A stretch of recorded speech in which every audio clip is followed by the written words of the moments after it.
I am 39, and I was married for 10 years. In total, we spent 14 years together. Now she asks my soon-to-be ex-wife, also 39.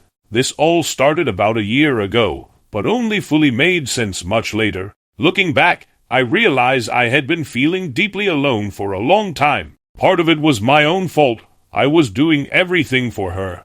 I cooked almost every meal, cleaned the house, took care of all 5 of our pets, handled errands, shopping, groceries. Most months I did the grocery runs entirely on my own. I was also the one showing affection, offering emotional support, trying to keep us connected. She wasn't completely inactive.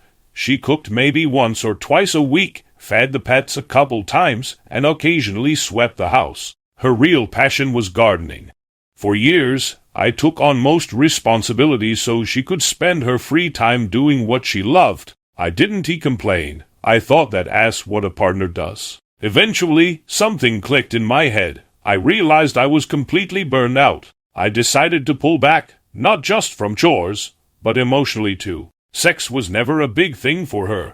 She had 3 surgeries for fibroids, the last one being a hysterectomy. I took care of her through all of them. She often described herself as asexual, so I stopped initiating and figured I'd wait for her to come to me when she felt ready. Around January 2025, she started a new position at work. Better pay, but way more stress. Around the same time, she became close with a female coworker. I was genuinely happy for her. She has almost no friends. She is extremely introverted and, to be honest, can come off pretty cold socially. Every day she came home exhausted and stressed. For months, I listened, supported her, offered advice. Eventually, I suggested maybe she leave work at work or consider a different job. That never went well. She became defensive and hostile whenever I brought it up. At the same time, she started staying later at work. She grew distant, cold. I work long hours, 12 to 13 hours a day, and somehow I was still getting home before her, still handling the house and the pets. When I gently asked for more help, she blamed my aunt.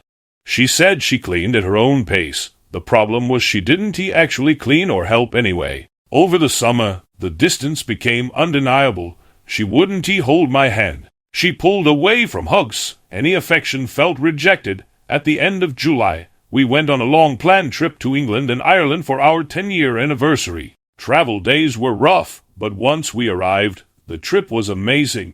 Despite getting only 3 hours of sleep most nights because of jet lag, I meditated every morning and kept myself calm. On our anniversary, we actually had the best sex of our entire marriage. We both climaxed at the same time. I remember thinking, maybe we're finally back. The flight home was brutal, especially for me at 6 for stuck in economy for nearly 9 hours. Still, I didn't think much of it. August was different. Something was seriously off. Every conversation was met with eye rolls.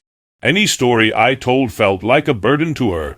Even basic questions got cold, irritated responses. The Sunday before Labor Day, she was sweeping the house. The weather was nice. Half the day was already gone. I carefully asked, as gently as I possibly could, if she was almost done. Another eye roll. I snapped. I told her I felt completely alone.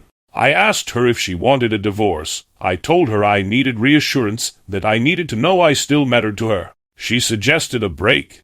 I'd stay with my parents for a few days. She'd stay in the house. After 3 days, I texted her asking if she wanted to go on a small adventure date. She said she needed another week. I agreed. During those 2 weeks, I cried constantly. Not because I was angry, because I didn't want to lose her. I journaled, reflected, tried to figure out how I could be better. Strangely, the time apart made me feel even more in love with her. The day we were supposed to talk, I was excited to see her again. Bouquet of flowers. When I walked into the house, she came from the kitchen. The moment she saw the flowers, I knew something was wrong. Her eyes said, "Why did he do this?" I hugged her, kissed her neck, told her how much I missed her and loved her.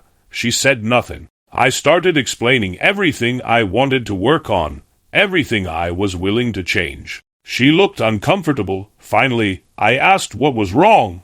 She told me she had something to confess. She said she met a guy at work, someone who started in December 2024. She admitted they met during our break. She swore they only kissed. I was in shock. We talked for hours. I was devastated but still wanted to save the marriage. I suggested counseling. She agreed. That night, something inside me broke. I raged, not at her physically, but at everything. I punched walls. I screamed. I couldn't sleep. She stayed with her female friend so I could cool down. When she came back, she finally told the full truth. She had slept with him, and she loved him. From that moment until about a week later, everything is blurry. I barely remember anything. Even after that, I was still willing to try counseling. I asked her to cut contact with him temporarily. She refused. The next day, I opened a new bank account and moved 2/3 of the money. Then I filed for divorce. Since then, I've rebuilt my life. I reconnected with friends and family. I started working out, doing yoga, playing music several nights a week, journaling, therapy, self-help. Meanwhile, she lost her job a month ago and spends most days doing nothing. Her entire family has turned on her. The only people left in her life have known her less than a year. I finally see the truth. She is an introverted narcissist, and I am a giver. She took, I gave. She replaced me before ever telling me the truth. I later found out the guy she left me for is a convicted felon. Multiple robberies, DUI, evading police, illegal firearm possession. He even has a nickname, the Lollipop Bandit. Now we reselling our beautiful home. The marriage is over. I know this is messy. I left out a lot. But I am staying strong. I am staying positive. And for the first time in a long time, I am actually looking forward to my future.